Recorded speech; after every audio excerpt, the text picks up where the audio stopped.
तो चलिए मैं अपना नाश्ता दिखाती हूँ, क्या मैं नाश्ते में आज खाऊंगी। तो देखिए कल इडली बनाए थे, तो देखिए कल इडली बच गया था मेरा, तो और भी है। और यहाँ पे मैं इडली को फ्राई कर दी हूँ, ये गरम भी हो गया है और टेस्ट भी अच्छा लगेगा। इसको मैं फ्राई कर दी हूँ, तो ये मैं अभी खाने वाली हूँ नाश्ते में।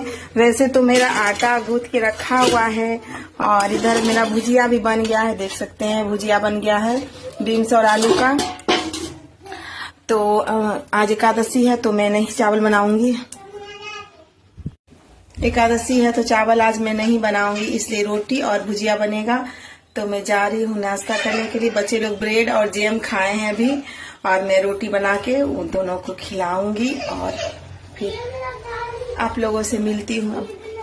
दिन भर मैं फ्री हूँ, रील्स बनाऊंगी, डालूंगी। आप लोग लाइक करिए, फॉलो करिए, कमेंट करिए।